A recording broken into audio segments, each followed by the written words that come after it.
आज हम जानने वाले एक ऐसी जगह के बारे में जो दुनिया के वर्ल्ड हेरिटेज साइट में गिनी जाती है।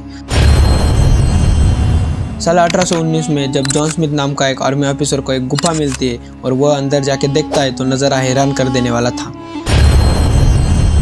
एक ऐसा मंदिर जिसे बनाने के लिए एक रानी ने खाना पीना तक छोड़ दिया था। साल 1819 की बात है। एक जॉन स्मिथ नाम का ब्रिटिश आर्मी ऑफिसर एक दिन शिकार के लिए निकलता है। महाराष्ट्र के संभाजीनगर जिले से कुछ 30 किलोमीटर दूर सह्याद्री के पहाड़ों में उसे एक नदी दिखाई दी। इस नदी के किनारे घूमता हुआ शिकार की तलाश कर रहा था तो उसको पहाड़ों में ऊपर एक गुफा दिखाई दी। गुफा में शिकार मिल सकता है यह सोचकर वह अंदर गया और जब अंदर जाके उसने देखा तो नज़ारा हैरान कर देने वाला था। ये गुफा थी येलोरा की, जिसे वेरुलेनी के नाम से भी जाना जाता है, और वहाँ से फिर लोगों को इसके बारे में पता चलने लगा। यह 100 से भी ज़्यादा गुफाएं थी, जिनमें से 34 गुफाओं को ही पब्लिक के लिए खोला गया है, जिनमें हमें 3 धर्मों की झलक मिलती है। गुफा संख्या 1 से 12 बौद्ध धर्म से संबंधित है। गुफा संख्या 13 से 29 हिंदू धर्म से संबंधित है। गुफा संख्या 30 से 34 जैन धर्म से संबंधित है। ये गुफाएं लगभग 5वीं से 10वीं शताब्दी के बीच बनाई गई है। यह गुफाएं चट्टान को काटकर बनाई गई है और ये एक चौंकाने वाली बात है, खासकर 16 नंबर की गुफा। 16 नंबर की गुफा एक मंदिर है जो 274 फीट लंबा, 154 फीट चौड़ा और 100 फीट से भी अधिक ऊंचा है। इस मंदिर की एक अनोखी कहानी है। स्थानीय लोक कथा के अनुसार यह कहानी राजा कृष्णराज की है, जो 8वीं शताब्दी में राष्ट्रकूट वंश के महान शासक थे।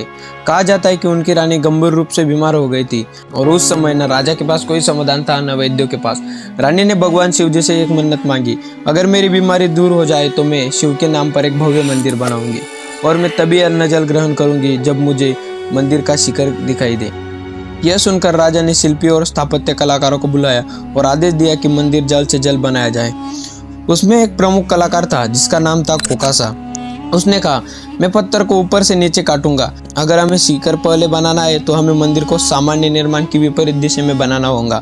हम पहाड़ को उल्टा तराशेंगे ऊपर से नीचे, ताकि रानी जल्दी मंदिर के शिखर के दर्शन कर सके। और फिर शुरू हुआ एक ऐसा निर्माण जो दुनिया में आज तक एकमात्र है। एक ही चट्टान को काटकर ऊपर से नीचे की ओर एक विशाल पूर्ण मंदिर, जिसका छत, दीवारें, मूर्तियां, स्तंभ सब एक ही समय में बने। और यह मंदिर था कैलाश मंदिर।